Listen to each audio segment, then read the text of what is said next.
who will deliver his opening remarks before opening the floor to engage with our media representatives. Prime Minister? Madam Press Secretary, let me say good afternoon to all of our citizens, residents who are listening and who have tuned in. I also want to recognize the media houses that are here with us this afternoon. A majority of the damage is related to coastal infrastructure or coastal assets. Important multi-island state of occurrence when I get the opportunity to sit with the media to discuss matters of national importance, private residences. regional importance, and I dare say also international importance.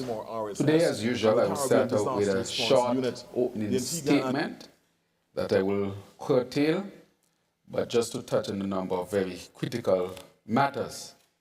The first one being the hurricane season. I put out already my statement with respect to that.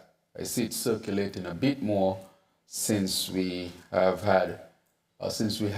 the storm, or the hurricane rather, in the region. So on Monday, we held an emergency meeting at the National Emergency Management Agency, NEMA, with a number of stakeholders to discuss our national collective response to Caribbean Disaster Emergency Management Agency member states recently impacted by Hurricane Beryl. We assessed our state of readiness to ensure that St. Kitts and Nevis is equipped to provide the necessary support to our fellow brothers and sisters here in the Caribbean region, and also to assist ourselves in the case or in the situation where we might be affected. As we know, Hurricane Beryl has caused significant damage, and I just came off an emergency meeting of CARICOM, really to discuss the response of CARICOM as a result of this hurricane passing through the Caribbean. The countries that are affected significantly are St. Vincent and the Grenadines, Grenada, Carrico and Petit Martinique.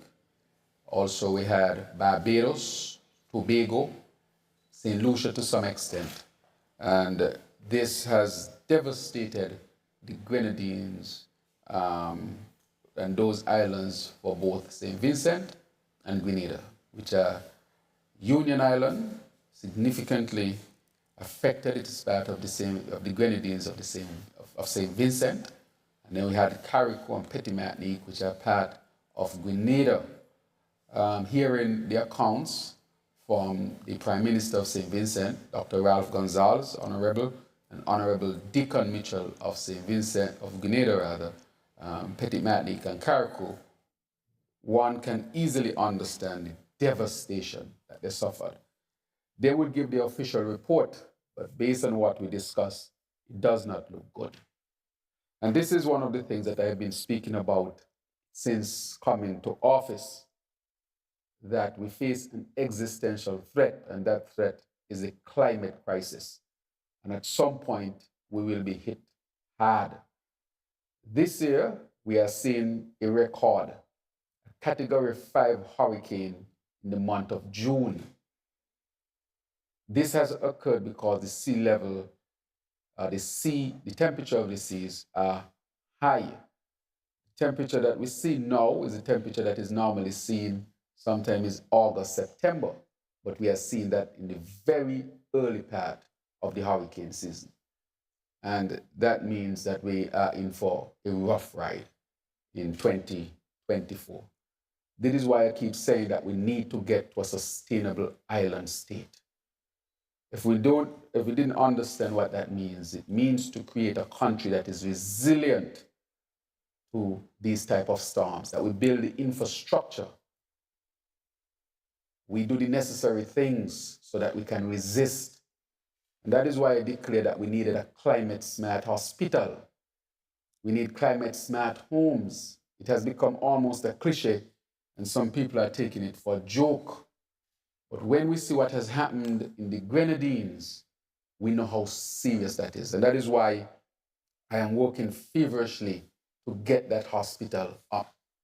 Because with these storms that I said since I came to office that will be coming through the region, if it's one facility, institution that should remain standing, should be the hospital. I've said that over and over again. When I hear reports that the hospitals in the Grenadines are basically destroyed and people don't know what happened, what has happened to the patients there, it's frightening. When you hear 90-something plus percent of the houses and buildings are damaged, that the islands are basically inhabitable at this point in time. Only large boats can get there. No communication. It tells us that the climate crisis is real, and this is really an existential threat, meaning it can disrupt our lives so much that we may not be able to live in parts of the country. And I'm sure the Grenadines is going to have a very difficult time to come back. This is why we have to rush to a sustainable island state. Everything has to be built climate smart. We can suffer a major storm in the next month. Jamaica right now is bracing for a Category 3 hurricane, and this is only June. And therefore, I hope that this has really brought home the point about climate change. And this is not a hoax, this is real. When we speak of really climate resilience, this is what we are speaking about. However, there's hope, because I think setting the agenda of the sustainable island state has put us on a path to really get to where we hope to go. It will be a long road. It will require all working together to get there. But as a people, we have to prioritize, we have to plan.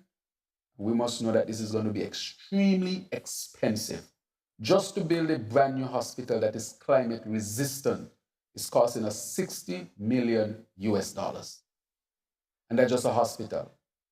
The homes that we are seeking to build, and they'll start building out in earnest from this week, I can tell you that. We got a bit slowed down because of the hurricane in the region, where we are starting the next 50.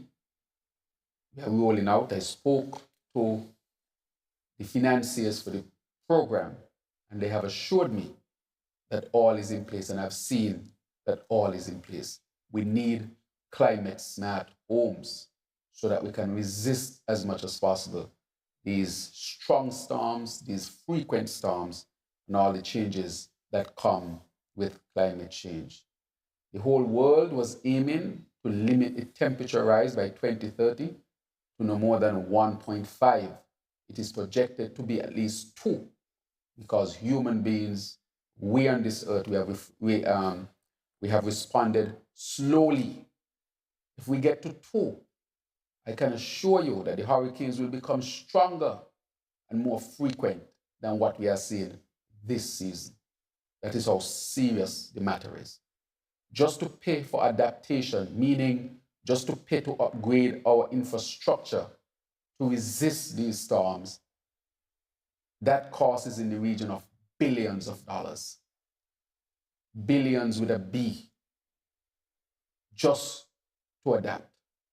That has nothing to do with continued development. But the sustainable island state model has in it the idea of mitigation, adaptation, and, of course, progress or development. And that is why I think putting that together was excellent foresight and visionary. And to first move on the hospital and the homes were, of course, critical, important decisions, which I think we all understand now. But I think there will be questions to deal more with the climate issue and how we are going to pay for it as a country to deal with this scourge. Because when we hear what comes out of the Grenadines, it will bring tears to our eyes. I can say that for sure. Now, I also want to update the country on my state visit to Taiwan. Each time I make any significant travel, I update the country. I think as the Prime Minister, I'm accountable to you, the people of St. Kitts and Nevis. I'm accountable to you. And so I traveled to Taiwan and a special invitation from Taiwan and the new president there. They invited myself, my wife, as an official invitation, and they invited a contingent as well, which I traveled with, which included the Minister of Foreign Affairs, the Premier of Nevis, and leader of the opposition, something that is not done at all, but I wanted to show and demonstrate that St. Kitts and Nevis supports our good friend Taiwan. I also traveled with the Cabinet Secretary, Permanent Secretary in the Prime Minister's Office, Dr. Frank Laws, Special Envoy for Healthcare, as we discussed healthcare matters, including the new hospital, and Director of the St. Kitts and Nevis Information Service. And so I would say that our visit was excellent. And again, to dispel all the nonsense about the country spending so much money in travels, this was a sponsored visit by the Republic of China, Taiwan. Sponsored mean that they covered the cost for the visit, and therefore this was at no cost to the country of St. Kitts and Nevis. The same when I traveled to Turkey as well, it was a sponsored visit. So I think that that information is critical, especially when we are facing with misinformation and fake news about how much this is costing us here in St. Kitts and Nevis. And I've been very transparent. This information can easily be had, and I normally give the information. It is just that some people want to be malicious and to spread false information. But I take this opportunity to dispel that source and the false information that they are spreading to you, people of St. Kitts and Nevis. So I met with President Lai. Of course, they received me with a grand military parade and the gun salute as well. Of course, he made statements. I made statements. He introduced his cabinet. I introduced my delegation. He spoke, and I spoke as well. And of course, expressing St. Kitts and Nevis' deep appreciation for an excellent relationship that we have had over the many, many years. We had a number of meetings following that.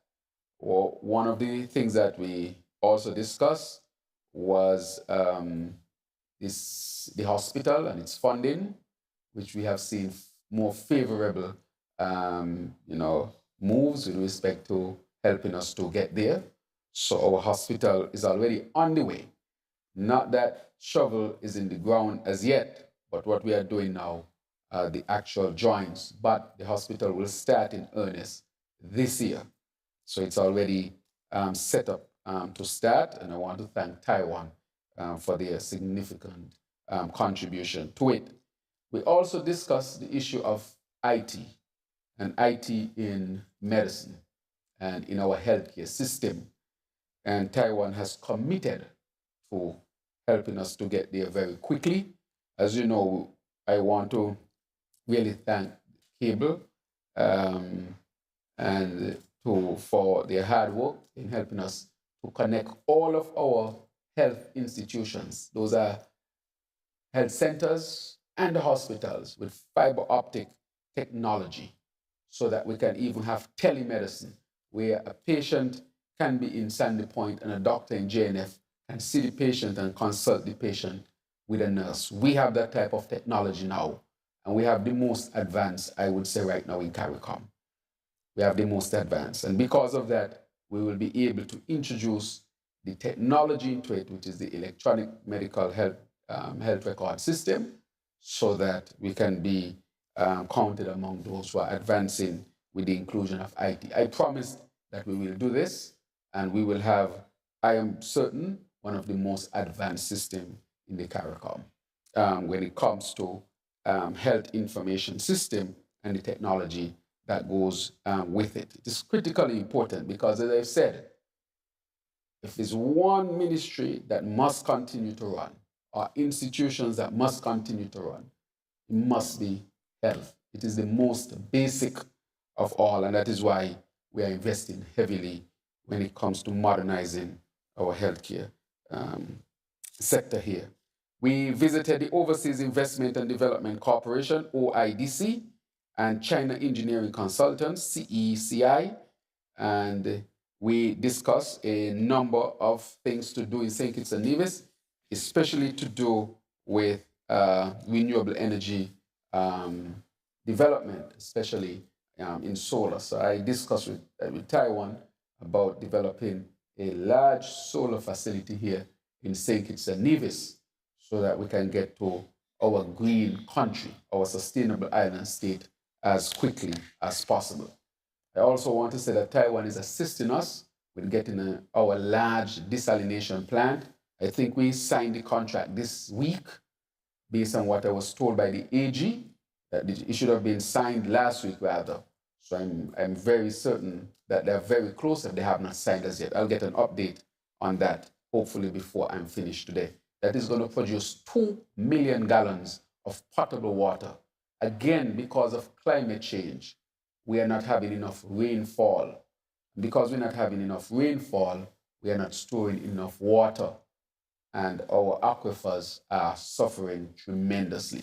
That is why we have to also include desalination when it comes to providing enough potable water for our people. I also want to say that when it comes to the CBI, that was one of the things I've told the country over and over, even before people recognize what are the challenges, that the CBI would be the most challenging thing for me as Prime Minister. I said that from the very beginning, for a number of reasons. I set out to change regulations with respect to our CBI program. It affected us to some extent, but part of what I also did was to ask the other countries to really let us get to a point of harmonization. And so we were able to sign an MOA, a Memorandum of Agreement, which came into effect the 1st of July 2024. That to me is a tremendous, tremendous achievement. And I want to take this opportunity to thank the other prime ministers who adjusted their regulations, and we are now heading to harmonization. I also want to say that the central bank was part of that meeting, also the OECS authority, and we are setting up a regional regulatory body so that all of the questions around CBI will be dealt with once and for all. For well over a decade, I think there had been discussions about harmonization within the region, but we have now achieved it.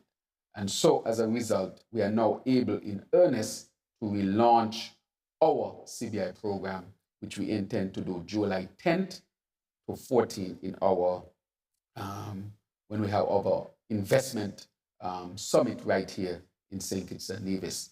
And so I have seen the published regulations from the other 4 countries, and all of them are in compliance with the MOA. St. Kitts and Nevis, by today, tomorrow, we will make some adjustments to ours, even though we are in full compliance already, and we will be back fully on the market with new regulations. And we have set up the infrastructure such that we can protect ourselves from any perceived irregularities within the whole industry. And before year ends, we will have the regulatory body in place to oversee all the CBI programs of the region. And so I want to reassure our people that I had been working feverishly to make sure that the CBI program gets on a good footing, and I can say that it is in a much better place than it was before in terms of regulations and the safeguards that are necessary to create a safe, sustainable program to really be part of our economic outlay. Let me say, however, that it was a travesty to bring our economy to depend so heavily on the CBI program. It cannot be that a modern country that is moving forward would have an economy based about 60% on such a fragile industry. Critical industry, but it is fragile. And that is why we have to get to the sustainable island state based on renewable energy, food security, water security, circular economy, etc., so that we can be in the best position to continue to live in a sustainable way. One, dealing with the climate issues. Two, dealing with the economic issues. Three, dealing with the opportunity to build wealth, which is critically important. Building wealth is critically important. That is why this government has pushed for increase in wages and salaries. That is why we are pushing for the pension for our GAE workers. That is why we are pushing for social security reform. That is why we are pushing for the children's finance and education program, which will start in September. We are putting permanent, sustainable things in place to secure our people. No other country in the CARICOM or Caribbean has done what we have done. And I know, and that is not to say it in a boastful way, but that when people want to criticize St. Kitts and Nevis, criticize their own country based on false information, I want to put forward that we are not perfect and we know that there are issues. We know that our people sometimes are in situations where they require some more assistance. We are not, we understand that clearly. And for our people, we will always work on their behalf. And we feel that when they feel it. In the post-COVID where there's inflation, we understand that. That is why we are subsidizing so heavily. We have the most subsidies in the CARICOM. We subsidize water, electricity, your tank of gas, as it is called colloquially. We subsidize even gas that went into vehicles for some time. We subsidize food. And we have also made sure that the cost for the basic cable did not go up. We are subsidizing to the tune of maybe well over $250 million. And our social safety net costing us 25% of the annual budget. There's no other country whose budget contributes 25% to the social safety net. These numbers are basically heard of in Europe, for example. But here in St. Kitts and Nevis, that is the reality. So we support our people significantly, even at those levels. And so I would like to say, of course, that does not mean that persons may not have challenges. And I acknowledge that. And I recognize that. And that is why we have to get to a sustainable island state. That is why we just cannot depend on the citizenship by investment program, which has gone through some challenges because of the regulatory framework that we sought to put in place here in St. Kitts and Nevis. Now we are taking that to the region. We need a diversified economy. And that is what we are basically working towards, making sure that our economy is diversified and it is resilient and it is sustainable. So you'll hear much more with respect to that as we go forward. But I would like to bring my opening statement to an end and give the media an opportunity to interact and let us have a meaningful discussion here at this round table today. So I think we can start the discussion.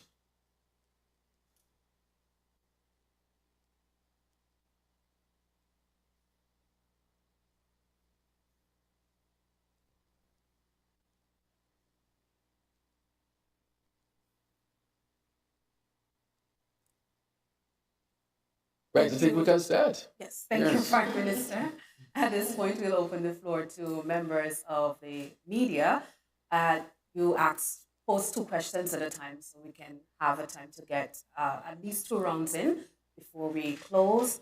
And please remember to state your names and the media house that you represent. And I think we start with Ms. Matthew. Good afternoon, Prime Minister Matthew SKNS. During your state visits, St. Kitts Bastia City in St. Kitts and Kaohsiung City in Taiwan would have signed an agreement to become sister cities. Can you elaborate a bit on that agreement in terms of the benefits that are to be derived from such an agreement? And considering the unprecedented formation and intensity of Hurricane Beryl, which is the first named hurricane for the 2024 season, and the devastation it has brought thus far, do you foresee the Caribbean region seeking more international support to mitigate the disastrous effects of climate change? Right. So let me answer the first one with Goshang. Goshang, is a city in Taiwan in the southern area. It is a port city. It is a significant city in Taiwan. It is considered a large city by their standard. This city has done significant work in terms of trade, especially through port. In terms of technology, they are a significant part of the tapestry of the Taiwan's economy when it comes to its technological offerings. Culture, fishing, so many areas in Goshong that are developed and that they're working on are similar to what we have here in Bastia. And that collaboration, where we'll be able to exchange best practices, be able to exchange resources, and I think that Bastia can benefit significantly from this relationship becoming a sister city with Goshong.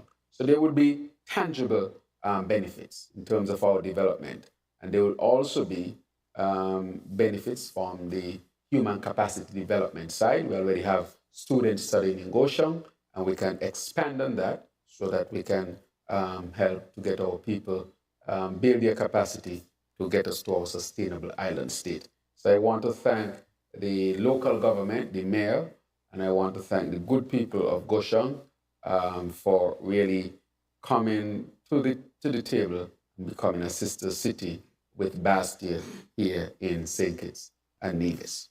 Now, the other one you asked is about how the Caribbean, Hurricane Beryl, and we asking for more assistance, correct? Yes, right.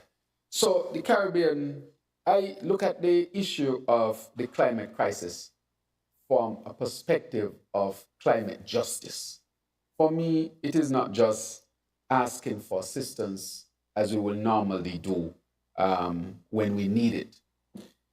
I think that there is an obligation on the part of those who create this issue to help those who are suffering, to mitigate, to adapt, and to be able to continue their development.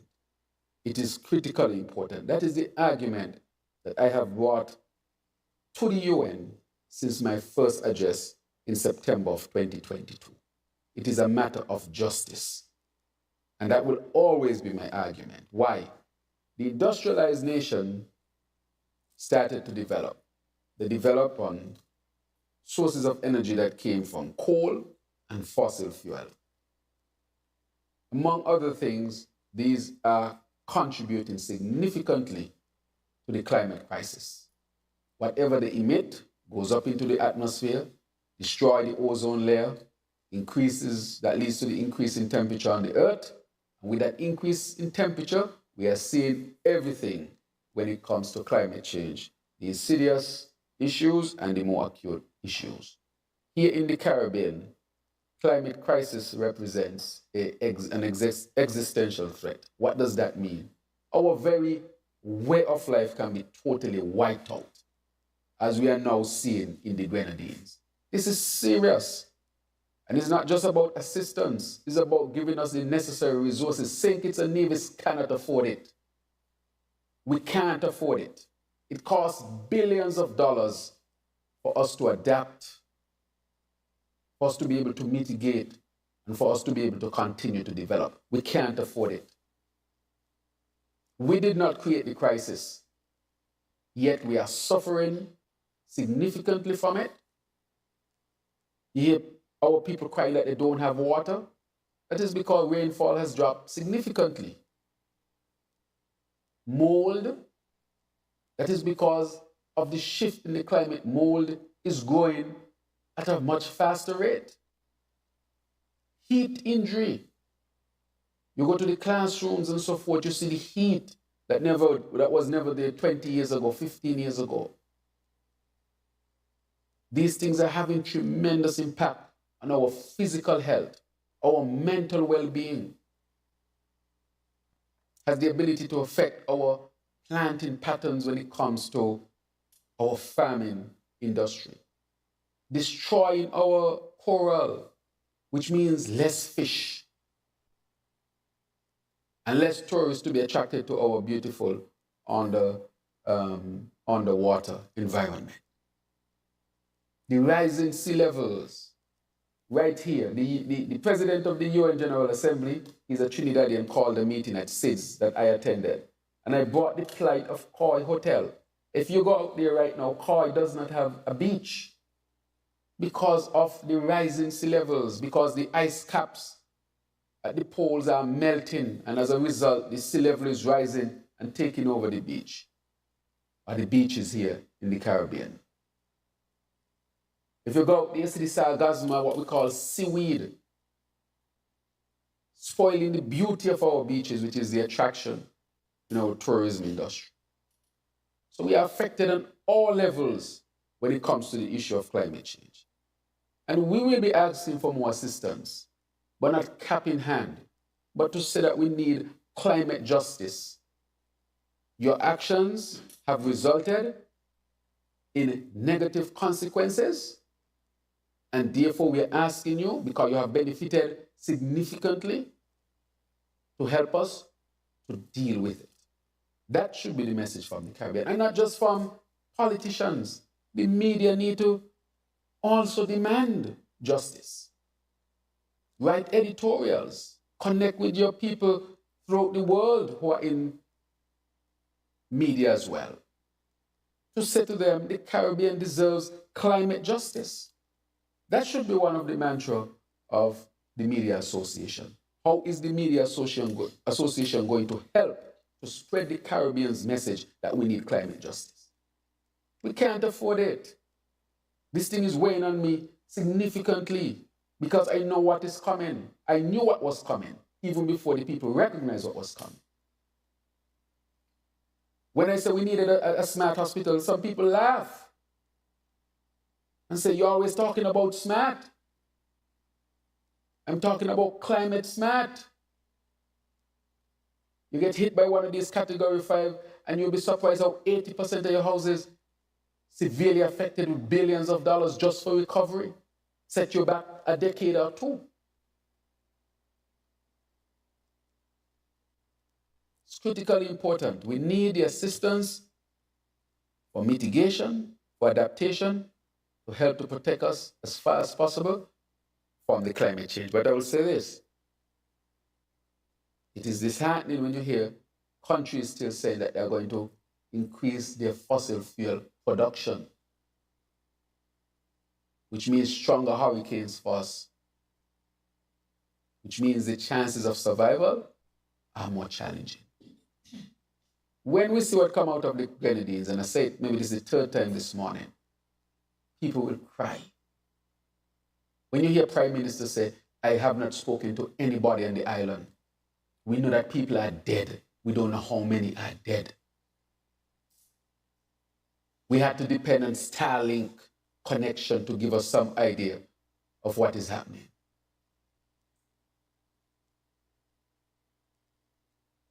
These are serious, serious matters, critical matters.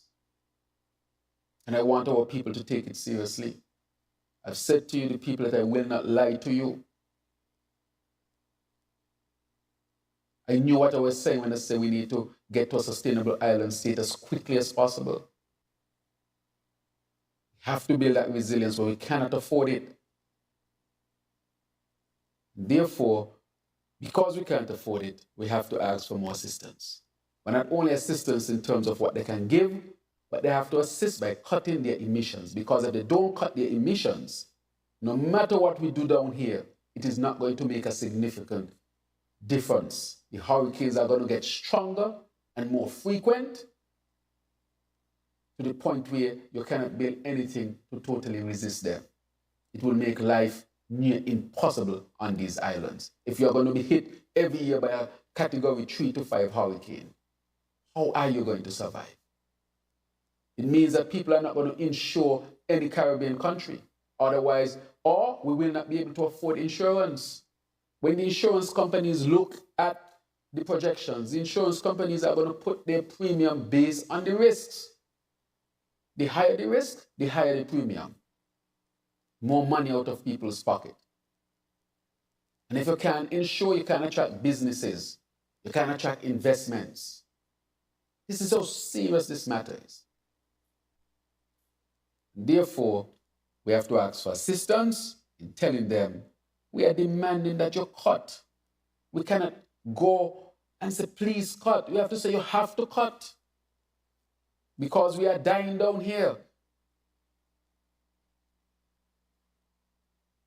Literally and figuratively. And therefore, I think, I know I'm impassioned about it, but it's because I know what is happening and what our people face. And I'm hoping that my passion will get across the message. So we'll ask for more assistance. Good afternoon, Carla Berry, ZIZ Broadcasting Corporation. Prime Minister, you spoke about an emergency meeting you attended yesterday in terms of the national response. Can you give us an update on that in terms of the Federation's readiness with shelters, just our general state of readiness? Right. Go ahead. Sorry. Yes. Also, the Federation has pledged to assist countries affected by Beryl. What would that assistance look like now that we are seeing some of the devastation and it's being seen and assessed? What tangible ways can we help? Right. Thank you very much for those questions. Well, let me start with the first one. NEMA, as you know, has been meeting regularly. We even had a simulation exercise. Can you imagine people were out there spreading false information about the simulation exercise? I said to NEMA, based on what I know was coming, that we needed a simulation exercise. How can we go into a hurricane season where we expect stronger storms, more frequent storms, and we have not tested our systems to know how ready we are? The only way you can really know, two ways. One, the real thing, or two, pretend the real thing. And that is what we call a simulation exercise. We did it and we found some gaps. And I remember when the light went off at the hospital and police was blocking the road and all of these things. And then we said to the country within a half an hour that this was an exercise, because we wanted it to be as real as possible. That is why we did not inform the country before, but the plan was a half an hour after, we will inform the country that this was a simulation. So I think we are taking this very seriously, to the point where we ran a simulation without informing and said this is a simulation exercise. And I want to say that we are much more ready than we were even a year ago. We have the shelters. Cabinet 2 weeks ago approved the full budget that was asked for to get the shelters up to par. Full budget. Whatever they asked for, we gave them in full, 100%, because we wanted to make sure, or we want to make sure that the shelters are up to par. The second thing that we did is to identify other buildings that can be used for shelters. We have said that even if we have to use the schools, we will as a last resort, but they will have to be used if necessary as well. So we will spare no resource to make sure that our people are ready. And as I said in the meeting that I chaired yesterday, that once the emergency powers are brought into effect, whatever is needed, the government will get to make sure that we are on the best footing to deal with any of these disasters. So I can say that we are progressing well, and we will meet again. And we will run more simulation exercises because we are going to do a desktop. We're just not going to say when is it. I'm saying it, but you will only hear after it is done that it was that, because we want it to be as real as possible so that our people can have the best opportunity of survival. The other matter that you talk about with respect to the assistance, I had been in communication with the prime ministers. As you know, I was at White Sands. I left White Sands and I went home to call the different prime ministers. I spoke to Prime Minister Mia Mottley. I spoke to Prime Minister Deacon. I communicated with him, rather, we did communicate. I spoke to Prime Minister Ralph Gonzalez, and then I communicated, Rowley and I, somewhere in the 4 morning of Monday morning. So I spoke to all four. I spoke to Prime Minister Pierre as well of St. Lucia. So I spoke to all the 5 prime ministers of the countries that were most likely going to be hit. And I said to them that St. Kitts and Nevis will do its part to help in the recovery. In our meeting yesterday, we discussed that. So we will put personnel, if they ask for linesmen, for example, to put back the electricity, we are willing to do that. So we will make persons available. And also, what do you need immediately after? They have asked so far through SEDEMA, they have asked for water, Grenada for water, and I think tarpaulins for St. Vincent and the Grenadines. We will also give other type of assistance, and those things are coming in. It is coordinated as to how it should be done through SEDEMA, and we have already started. So I can say right now, today, I spoke to the PS for National Security, I spoke to the chair for the disaster board, and I spoke to the national coordinator for NEMA, and they already put in our assistance together to get down to the Windward Islands. Let me say, I took this so seriously that SEDEMA held its press conference right here in St. Kitts and Nevis. I think you might have been there, Bad. And this year, SEDEMA's conference is going to be held right here in St. Kitts and Nevis at the Marriott Hotel. That is how serious. When it came to fore, I said St. Kitts and Nevis will put up its hand to help to deal with the issue of the climate crisis in the Caribbean. And we said we'll host whatever SEDEMA wants to host. St. Kitts and Nevis will host them. And that is why they are being hosted. I also promoted that the subvention is the amount of money that each country gives to SEDEMA for its function. I promoted that that be increased. And we had an increase where each country pledged to increase, including St. Kitts and Nevis, the amount of money that it gives to SEDEMA so that SEDEMA can do its work. This is why regional cooperation is important. St. Kitts and Nevis cannot do this on its own.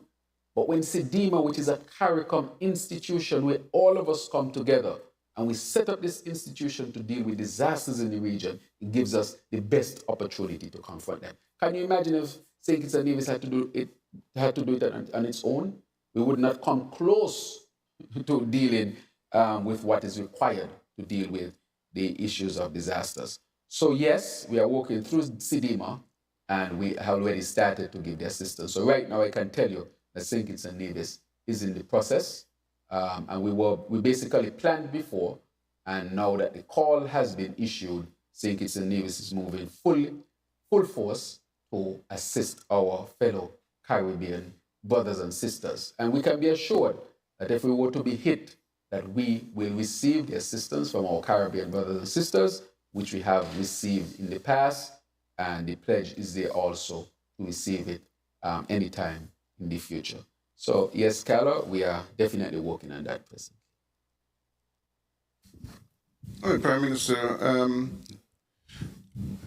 it's a very challenging year ahead with regards to the potential for natural disasters. Yes. But I want to change the focus a bit and to put it on the CBI, which you mentioned in your earlier presentation. One of my questions is, did your government receive evidence from MSR that the Galaxy, the due diligence company, used by Galaxy is owned by the vice president of Galaxy? That's my first question. And then secondly, based on the RICO case that we've had going around, National Bank faces serious issues for their dealings with Galaxy.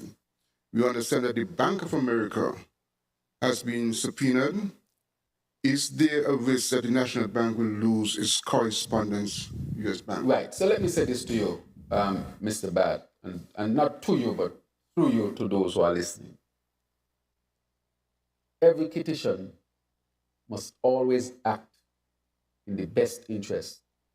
Every petition division must always act in the best interest of St. Kitts and Nevis.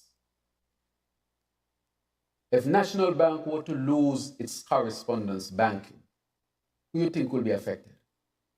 Every single, not even your business will survive. Your business will be dead. That is how serious this is. And that is why I'm taking it very seriously.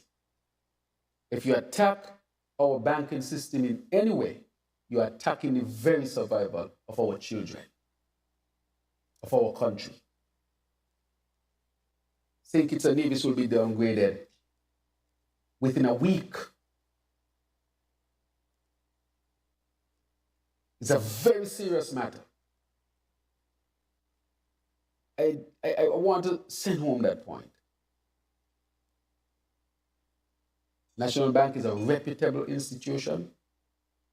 National Bank has a robust due diligence system.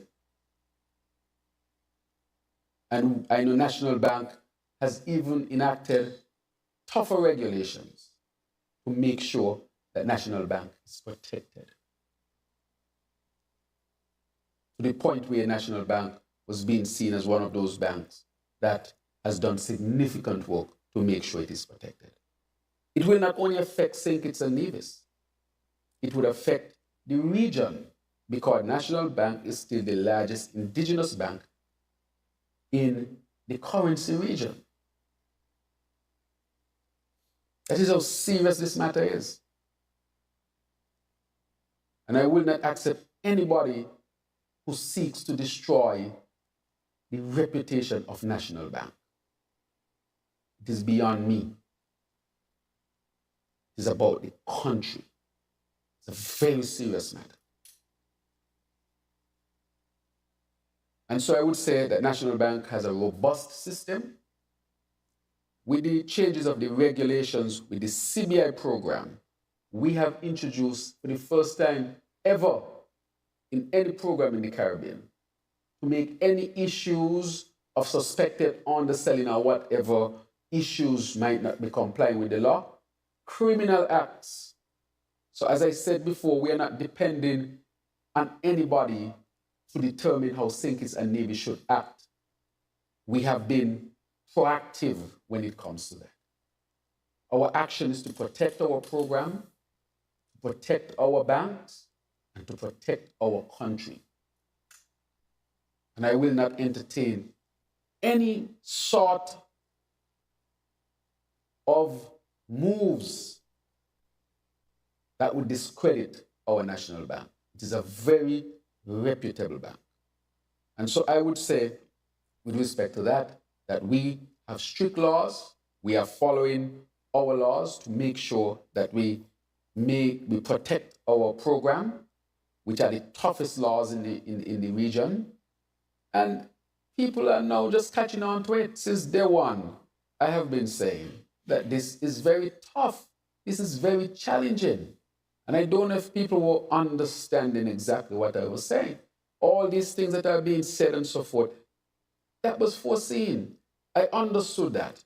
And that is why I said, let us rush to make sure that we put everything in place. So people can't come after and say, oh, I'm saying this and saying that. Well, I will maybe tell you, we have moved way ahead of that to the point now where we have harmonization in the region. That is what we have in the region. Harmonization in the region presently. That is what we have. I will not speak specifically to any evidence of anything. Everything has to be verified according to our processes and our laws. And we are proactive when it comes to that. And we have made sure that we would do and continue to do and are doing to protect our program. So I will not speak specifically to any particular matter. As you know, there's a judicial review matter that is in the court that we will address. And so therefore you must understand that I would say what I would be allowed to say to make sure that I do not prejudice any proceedings. But let me say this, and I will say it again, that all of us have an obligation to protect St. Kitts and Nevis. All of us have an obligation to protect the National Bank. That should not be up for discussion with nobody at all. Anything happens, not even your business, Mr. Bad, will survive. You too have an obligation, in my estimation, to protect the National Bank and to protect St. Kitts and Nevis. But I think that was your first question. You had another question? Yes. you answered both. Okay, Mr. Bad. Thank you. Good afternoon, Prime Minister Ebony Yes. Brandon, SKN Source. I would like to shift away from everything and move to Peter Verdi, who we may have forgotten. Right. Peter Verdi became the subject of international discussion when High Court documents in the course of an investigation that was taking place between the Germans and British authorities. Some transcripts were revealed in which some very interesting comments were made by Mr. Verdi and his business partner, Derek Churchlow, I believe his last name was. In these, an Antiguan MP who is now no longer a part of the Brown cabinet was named, as was former Prime Minister Dr. Timothy Harris. And the allegation at the time made by, and it's just an allegation, made by Mr. Verdi was that he had difficulty engaging with the former Prime Minister and members of his cabinet because they would ask for quote-unquote shoes and watches, and they would want to go for big, expensive dinners. There were a number of allegations made which were not becoming of a head of a country. Needless to say, that got pushed to the back burner because this happened around 2018. But on the 23rd of May this year, kind of flew under the radar that he has actually now been charged for bribing a Caribbean official, and that Caribbean official is the person who lost their job in the Brown cabinet, MP Asad Michael, because he's still an MP. He's named, and now it seems there is some veracity behind allegations of bribery involving Verdi and this former the former cabinet minister. What does that say to you? Although nothing so far has been said about the former prime minister, are you concerned that St. Kitts and Nevis might be faced with further scandal as this other matter continues to unfold? Right. Yeah, that's one.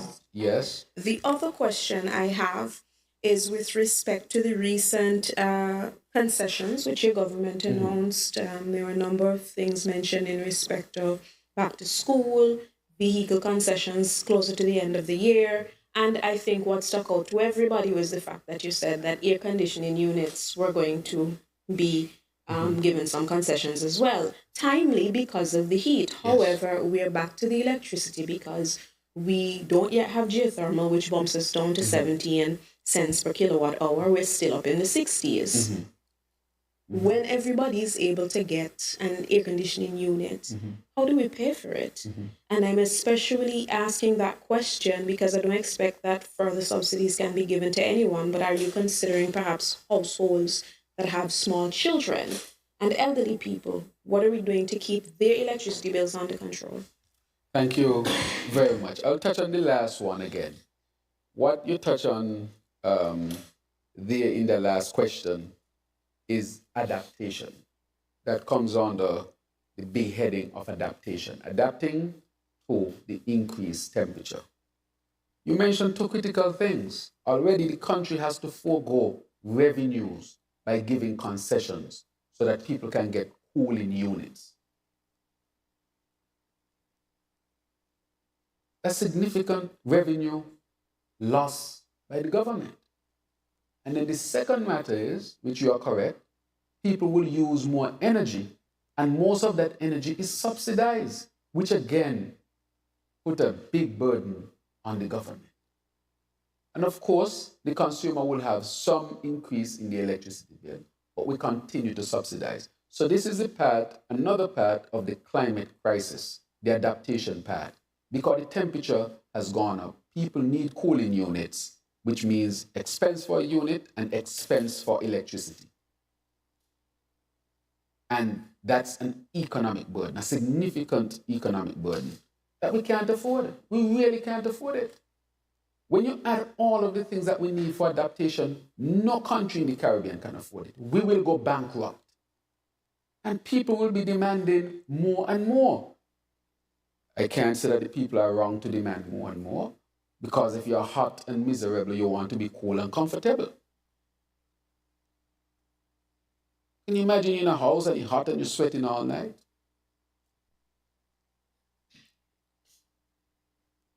Who would not want a cooling unit? And so I understand that the people need this. And we are doing our part at the expense again of revenues to subsidize it through, one, the concessions, and two, the subsidy on the electricity, so that people can have a more comfortable life. But again, it will cost tens of millions of dollars that we don't have. And that money could have been used for something else. Had we not had climate change as a result of the industrial countries producing all these gases that are destroying the earth, atmosphere, rising the temperature and so forth, that money could have been used to build more houses, could have been used to create more industry, more jobs, could have been used for so many other things, for infrastructure, better roads, and all those type of things that we're asking for as a country. So at the same time, we have to spend on adaptation. People are still asking for there to be development. So how do you pay for adaptation, mitigation, and development all at the same time? We can't afford it. Just looking at the AC situation is going to cost us millions of dollars that we don't have. Already, that is putting a hole in our pocket and cutting out resources that could have been put to development, which means development to some extent has to suffer. And if development has to suffer, it means we're not adapting fast enough to the climate change. So it's a vicious cycle the Caribbean going through. Money for adaptation, less money for development, less money for mitigation. A vicious cycle until you run out of money. That is why your question about more assistance is critical. No country in the Caribbean can afford it, not one. And if they say they are lying to the people, but they can't. The Grenadines, they can't build back the Grenadines. Somebody will have to come in and give them. They're not going to give them enough money to build back the Grenadines. People are going to permanently leave these areas and go away. For example, Barbuda was hit significantly. Build back.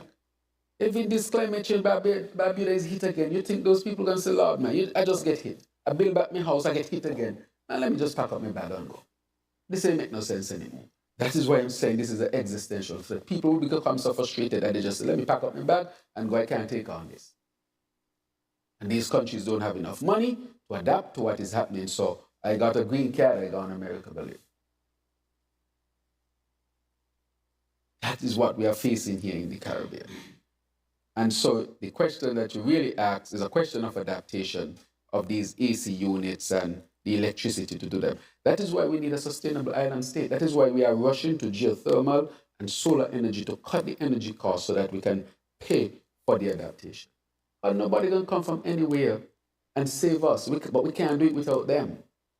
We need them because they have to cut their emissions. If they don't cut their emissions, we will not be able to survive as a region. The region will be destroyed by hurricanes and significant adverse weather effects. Heat. It become impossible to live almost.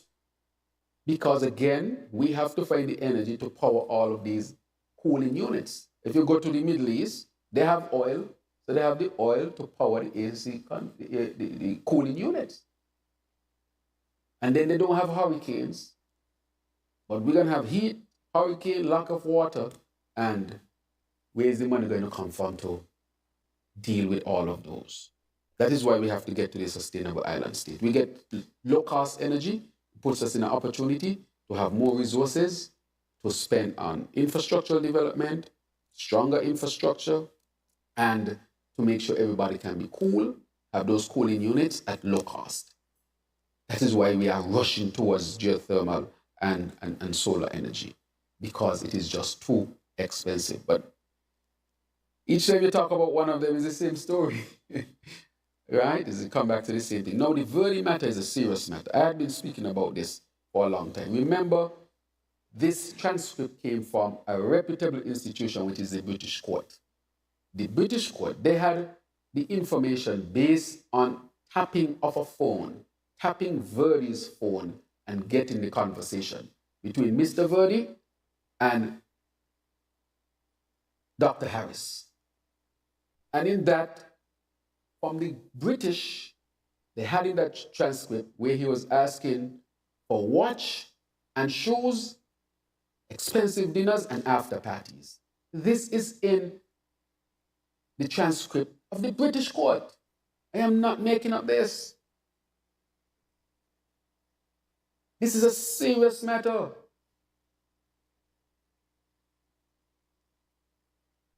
And that is a pattern that we saw of the corruption, deep corruption, that you are caught on tape by British authorities begging for watch and shoes. If you were begging for 3 houses, 5 houses, 10 houses, 20 houses, for the people, the people would say, man, he's begging for us. But if you go beg for shoes and watch and after party and big dinners, well, a dinner in a banquet for the whole country. The whole country can't wear the watch. So it means, therefore, that that was for personal gain. And then Verdi said, remember, you're going to need me for the campaign money. So it was all personal gain and not gains for the country. Because we have to ask for what we want. But we should ask for the country. And it's a very serious matter, and we should not forget it. And Verdi case is now coming up. And those things are going to surface again. Just like the issue that we had with the whaling, with the same person in question. Just like what we have with the prison project, 5,500 citizenships. And when he was asked, the former Prime Minister, how many citizenships? He said it's an industry secret. But how the people's citizenship can be an industry secret? He did from the people. When we did our analysis, committed the country has committed me. When somebody becomes a citizen, they have all the rights therein in the Constitution. Therein in the Constitution. All the rights. That is why the people needed to know what is it you are doing. And that is why I keep saying that the CBI program is a very challenging one. Because I saw where it was going to go in terms of the banking that you spoke about. Even though National Bank is a very reputable organization, nobody should be able to call National Bank in question.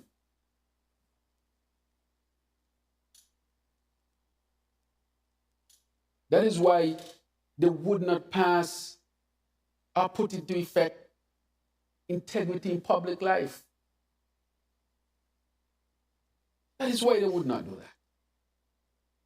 Because of these shenanigans, if you had integrity in public life, transparency and freedom of information, you couldn't say that hiding the number of citizenships from the people of St. Kitts and Nevis is an industry secret. It is a patrimony of the people. You don't own it. It belongs to the people. And then in that same thing, more questions were asked. It was said that it's not the people's money is not being used to build the prison. And how you could say that? If the people's citizenship is being offered, how can you say it does not belong to the people? It belongs to the people. That was a travesty. And that is why we are in the situation that we are in with questions around the CBI.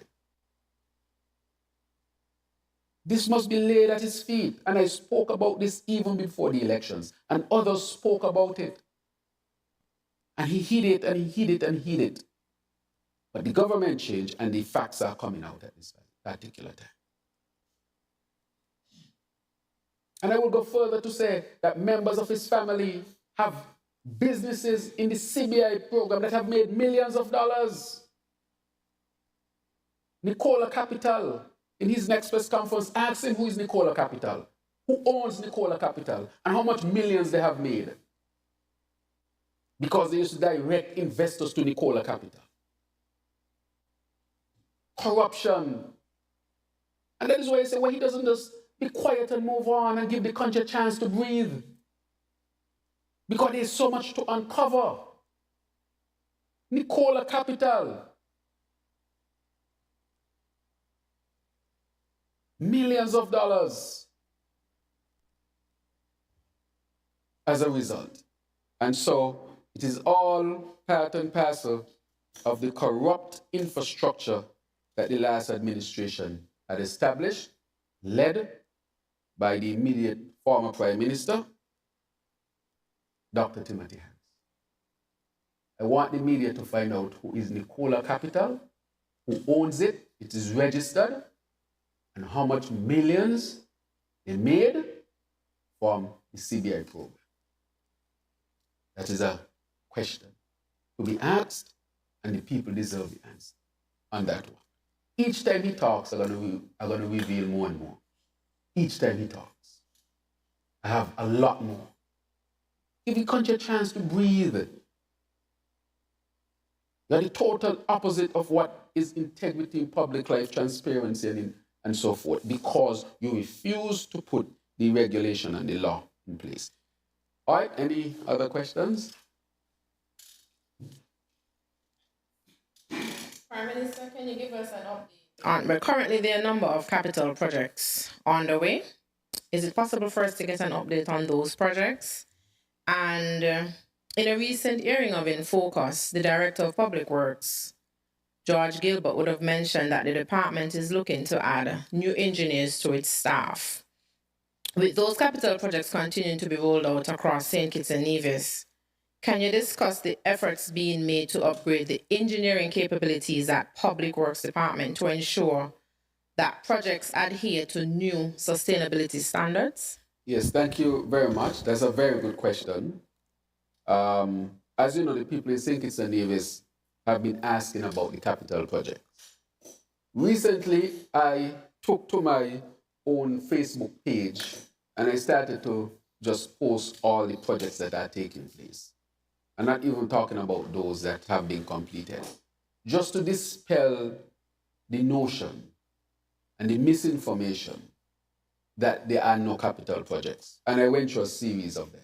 The MRI building, when I put it up, I think it had over 300 plus likes. People were shocked. The MRI building is really taking place. Yes, we'll have our MRI here. No more need unless you choose to go to the Biomedical Center, aka Monkey Farm. I said we will put an end to it. So we are building a special housing for it. The MRI is being built at the same time as the building so that the MRI does not have to go into storage. It will be a very, very modern piece of equipment that will serve our people here. And I dare say, I know people will come from other parts of the region to use the MRI because at any point, an MRI in the next country can go down and they probably will need to come here just as we might have to go to other countries. I also put there the stadium being built in Connery. For many years, Connery was promised a football stadium, and I was able to demonstrate that it's taking place. Another thing I was able to demonstrate is how many houses NHC is building.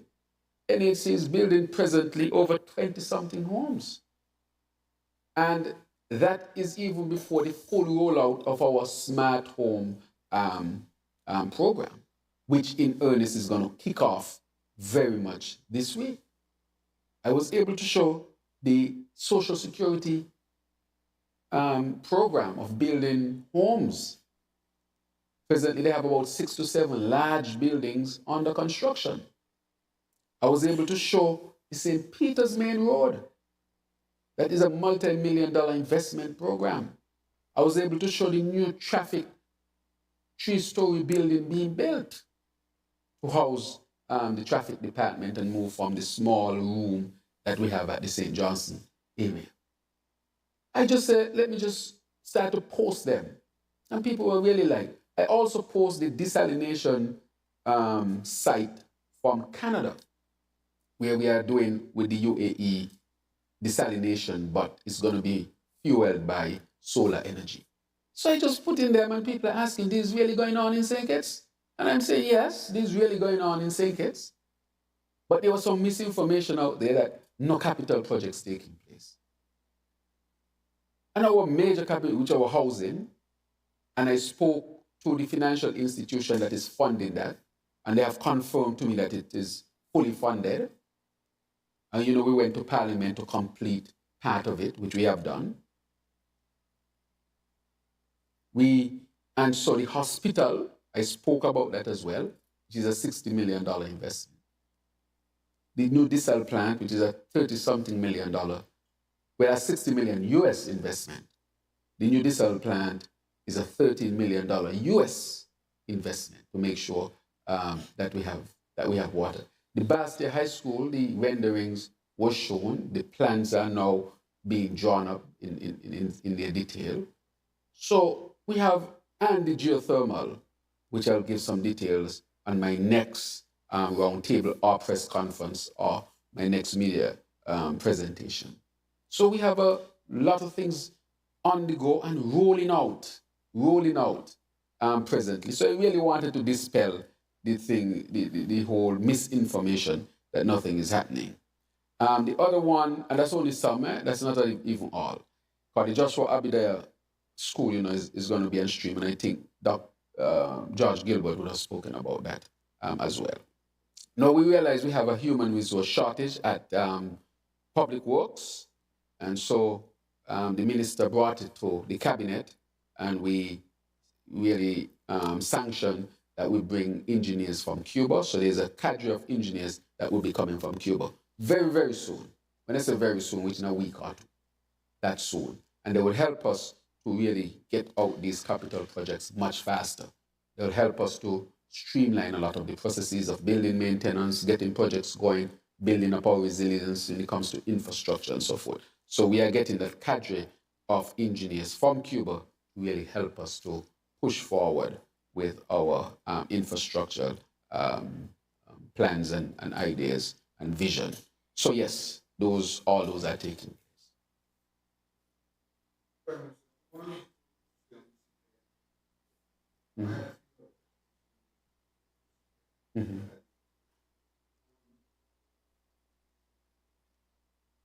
I see you love CBI.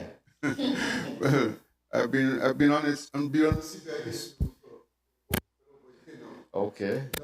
With regards to. So you was not in the former administration? But you weren't getting the answers. Oh, well, you got a lot from me already. Now, with regards to a report that surfaced yesterday, that the Attorney General is about to make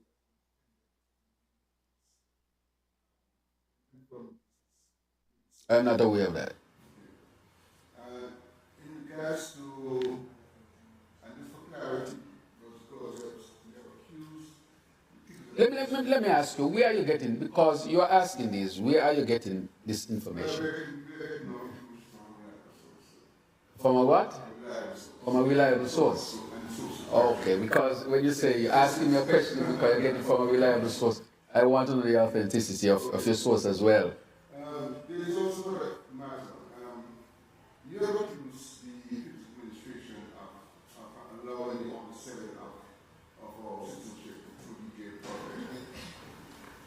When you came into office, Right, so let me clarify. I have never said that I have never said that, Mr. Bat. I've never said I accuse them of underselling. I accuse them of hiding the information of the number of citizenships. I can accuse them of maybe lowering the legal price. But I've never said anything about underselling being done. That is very critical. I am the Prime Minister and I have to make it clear. This Prime Minister has never said that. I know what that question is and I know the implications of that question. And so I have to make it clear. Not this Prime Minister. I have never said that. I have said that we have put a continued due diligence process in place, and I have made underselling a criminal act. And we will do what we have to do. And anybody we found who would have broken the law, after meaningful investigation and going through the process, we will do it. You have to have the laws in place to make sure that you can deal with these matters. We have criminalized it. So I have never said that. So just to be clear now, when you got into office, did you, under your administration, did any applications or processes of applications being made on the jail project that were under the legal price? Let me say, that has to be done through investigation, if you are thinking that. That is why we put the law in place. When it comes to me, you cannot just automatically think that it's below the legal price, because there's something called the government fees, which come directly to the government. If there's suspicion of it, that is why we are putting in place even stronger investigative infrastructure in terms of putting someone who will investigate any issues of that. So that is where we are at, and that is what we will do. Okay? All right. No. And when you ask the question about the Attorney General, I'm asking about authentic information. That is what I, as the Prime Minister, have to respond. That is why, what is your source? Is it authentic? It is real. That is what I have to. That is what I have to respond to, in a sense. Okay. And so since we're on CBI, I Yes. am going to ask a CBI related question, Yes. and it's whether or not, based on what you said earlier, we've gotten to the point where we need to start making a distinction in law between the types of citizens there are to provide us with some sort of protections as we look to strengthening regulations with respect to the CBI. And then the other question that I would have wanted to ask, and I know you said you'll elaborate in another meeting, but I'll ask it anyways, whether or not, as we look at the energy issue and we move towards geothermal and making life easier really just for citizens, if we're ever going to look at, or your administration will ever look at a buyback tariff system where persons who are contributing to the grid can also get something back out of that if perhaps you have solar panels on your house, and I'm specifically speaking to solar in this instance. Right. So we are setting up. That's a very good question. We have a system. We had a meeting here that was sponsored by the British government in terms of putting regulation in place, so that these regulatory what I would call suite of laws that are to come, these are to help us to deal with exactly that, to have the feed-in tariff. One of the things is, if you put the solar panels on the houses, that everybody send the electricity to the power station, and then they buy it back. So they sell it more than they buy it for. They will make a profit. That is one of the things that can be considered. Instead of you using our leftover go, so that it can be set up all go, whatever you use, you buy it at a cheaper cost than you did, so you'll actually make some money from it. That is what we are looking at. So that is going to be critical. Why? Because solar energy, to have the panels, it takes a lot of land. A lot of land is needed. And if we don't have enough land, think it is only 68 square miles. Nevis is 30-something square miles, 100 square miles of land. And if you're going to use acres upon acres just for solar panels, that land could have been used for agriculture, housing, or for something else, with respect to. Now, the CBI program in terms of citizens, our constitution does not have a distinction between citizens. You're either a citizen or you're not a citizen. And every citizen, and that is a very critical question. That was one of the first questions I asked the Attorney General. The question I asked the Attorney General was exactly that. How would this affect us? Because there are over 50,000 plus citizens through the Citizenship by Investment program. I cannot continue that in that way. Mr. Bat, I cannot continue that. It can't. It's unsustainable. And he has a lot of issues around it. And so therefore, I'm simply saying that we have to get to a sustainable path of a diversified economy. And that is why we want to get to the sustainable island state. So that these questions about CBI and CBI and CBI, I want them gone. We need a country that have a very regulated CBI program from a regional level and a diversified economy that is premised on a lot of things. Because in the CBI space, people are looking to see how they can gain. That is why I said this is going to be the most challenging thing that I deal with. Sometimes the country is not the best interest of people. It is their personal interest. Because they can pack their bag and go. You and I can't pack our bag and go, Mr. Bag. Well, I could speak for me. I ain't going to order citizenship. I can't pack no bag. Okay. And that is why I want a program that is transparent and nobody can call it into question, and to get all of the perceived shenanigans out of it. Not just for us, but for the region. Nobody should be fighting over our citizenship. We should be in total control of that. That is what I'm simply saying with respect to that. And nobody is going to take that away, I think, from any leader of this country. That is where it really should reside. Or the people elect the leader to address those particular matters. All right? So my greatest interest is St. Kitts and Nevis. There are others whose interest is self-interest. And I will do everything that I have to do to make sure St. Kitts and Nevis is on the best. That is why I think good governance is critically important.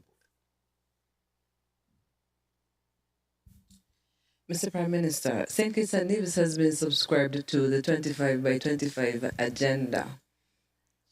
2025 is just a few months away. How sure are we that we will achieve those goals in that time? Right. And for my final question, can we just get some feedback from you on the music festival that just passed? Right. Good. So on the 25 by 25 agenda, that had been something that the Minister of Agriculture had been promoting, of course, with my support and the support of the cabinet. Let me tell you a number of things we dealt with. We bought new tractors. So we have brand new tractors to make sure that we can have the land prep necessary. We also started a drought-resistant program, again, adaptation to climate change. Millions of dollars being spent just to adapt to climate change with the increased temperature. And so what we actually have presently is a drought program that includes drip lines and seeds and matting for the ground and all of these things. These things are critically important. And as a result of that, we had seen an increase in agricultural output. Not only that, we invested in the fishing industry, and the minister announced that last year alone, $15 million was made in that industry. So we saw an increase.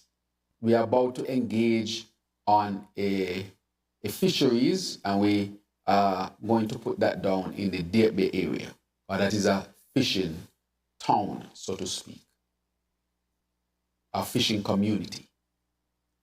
So that is it. That is very, very important. So we also invested in those tanks for water. We invested in training more of our farmers. And not only that, we are embarking on some very large programs. For example, the planting of 400,000 trees of plantain and banana. That is going to start very soon. So we want to deliver that to almost every house in St. Kitts and Nevis. So Carla, you should have a banana tree and a plantain tree, producing fruit and producing, and then we're going to create farms with bananas and plantain. We now have on the way 13,000 plants of coconut. Again, to replant coconuts here in St. Kitts and Nevis.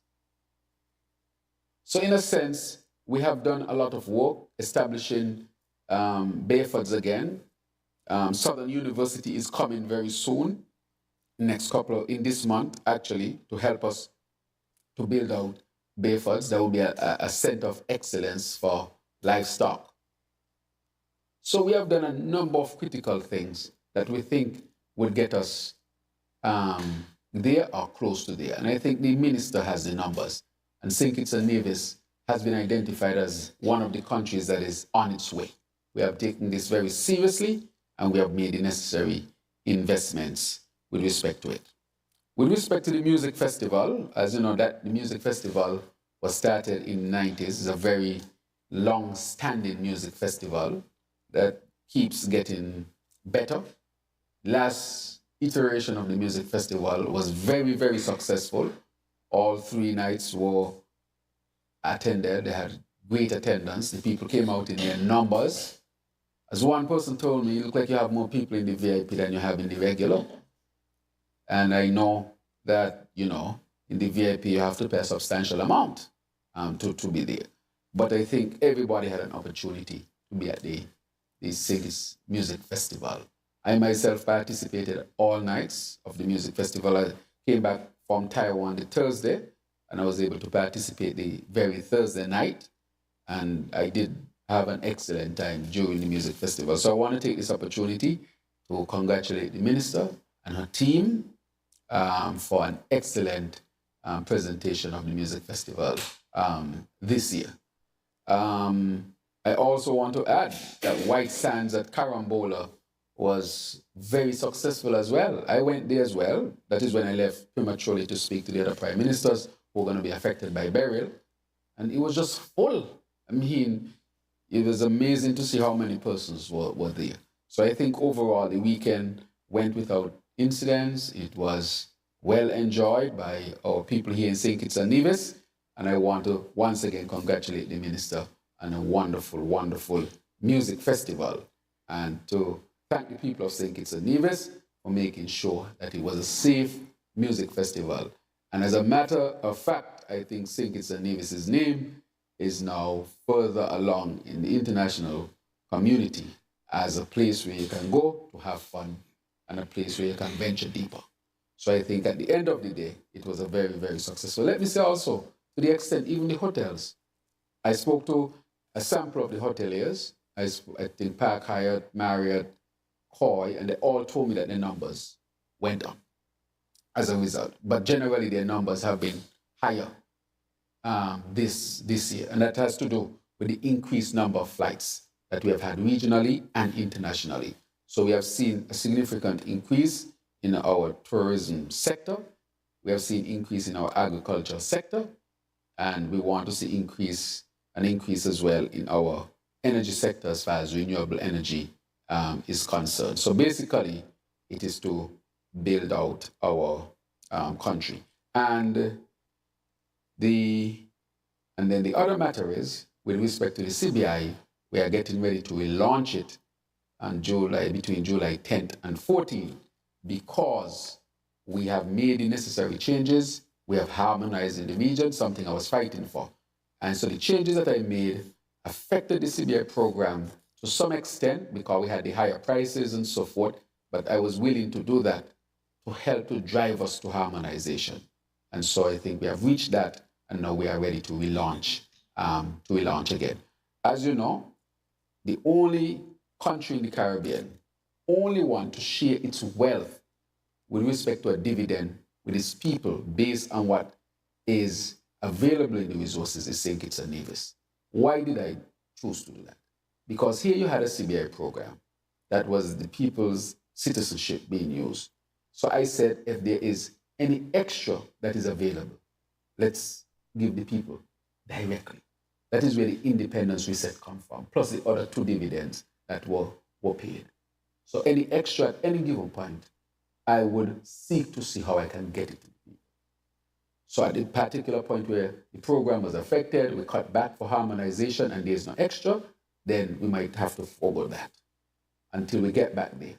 But the key to this government is to create a sustainable island state so that we can have higher wages, we can have pensions, we can have the student or the children's financial and education program to end poverty once and for all.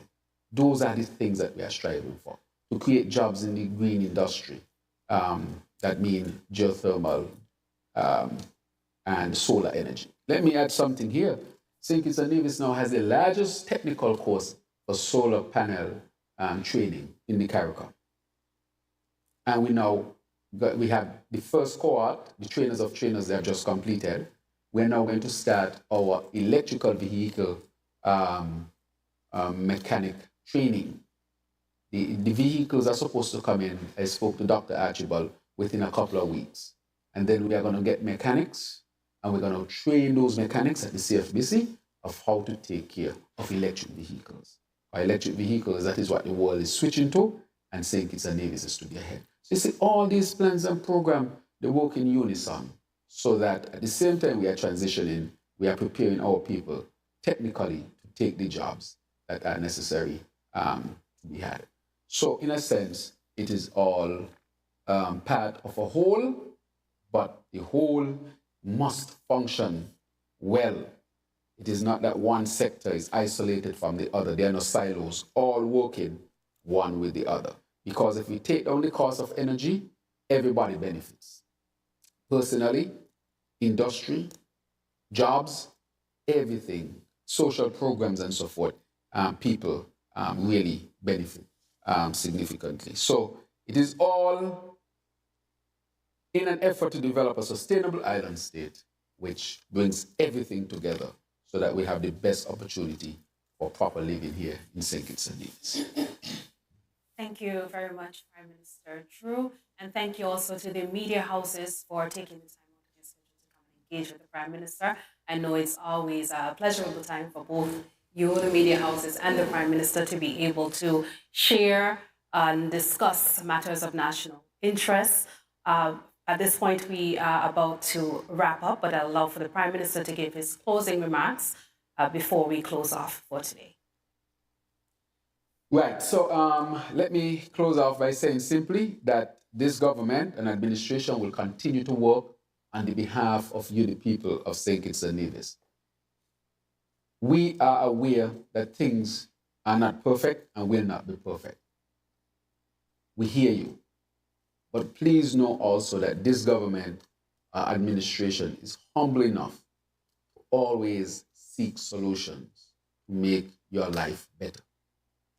That is why we have the highest minimum wage in the whole region. That is why we have the best pension plan in the region.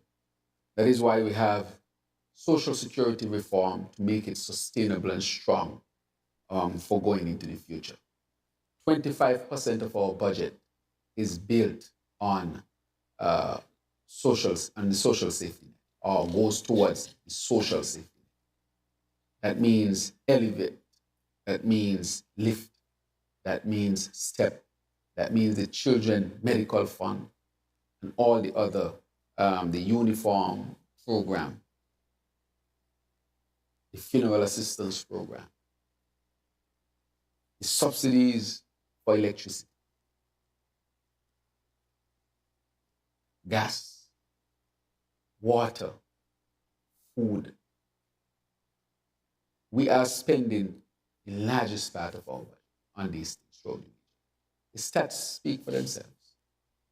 Look at the numbers and you will clearly see. And we have shared the wealth from the CBI with our people.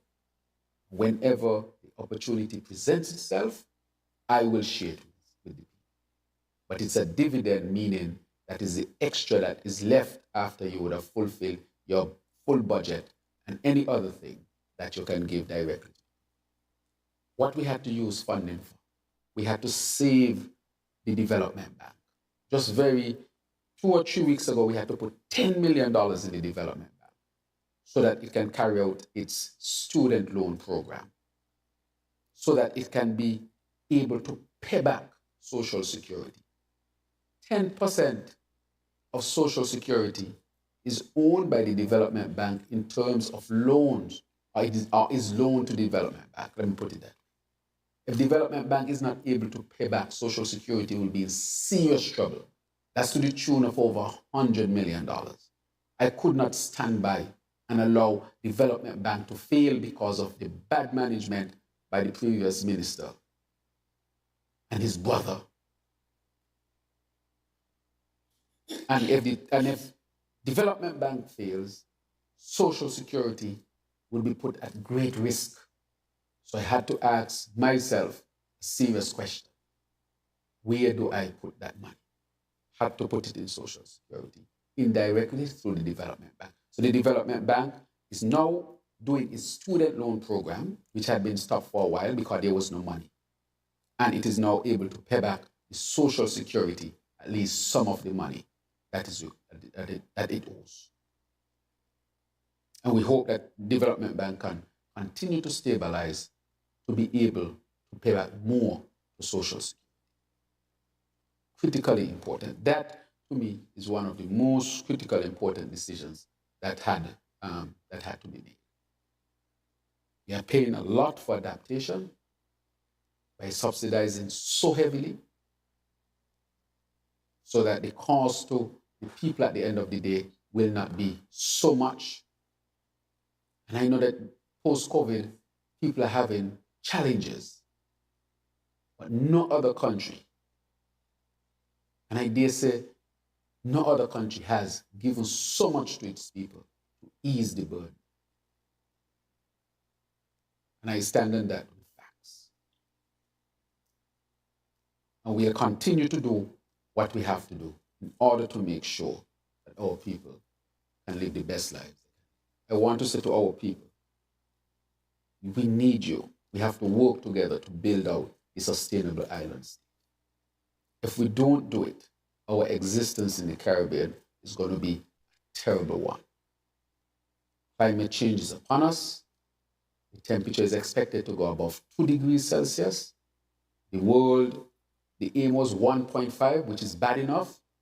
But because we have not responded enough as human beings, it can go to above 2 degrees to about 2.2 degrees. That means stronger hurricanes, longer hurricane seasons. It means that St. Kitts and Nevis, along with other Caribbean countries, will be in very difficult situations. We have to now spend our money on adaptation, meaning money for water, money for electricity. We had to rent generators so that we can produce enough energy around this. And that have nothing to do with the natural development that people expect. We will never have enough money for it. And there, going forward, no country will have enough money for it. It is going to be a tough decade for us to do. And that is why, at this time, all of us have to work together to bring about a sustainable island state. I want to thank you for joining me at this roundtable and to make sure that you get the information that you need. But we must always act to protect St. Kitts and Nevis. So I want to thank all of you for joining me this afternoon. Thank you very much. Much for tuning in. This was the Roundtable with Prime Minister Honorable Dr. Terrance Drew and members of the media. I am Adelcia Conifer-Lance. I want to thank you for listening and be sure to stay tuned for our next episode next month. Thank you. Yeah, folks, the Roundtable with the Prime Minister Honorable Terrance Drew. We now head back to our regular programming.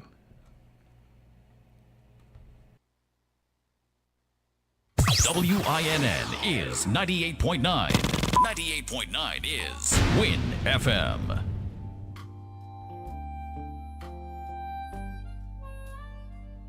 This is the official invitation to the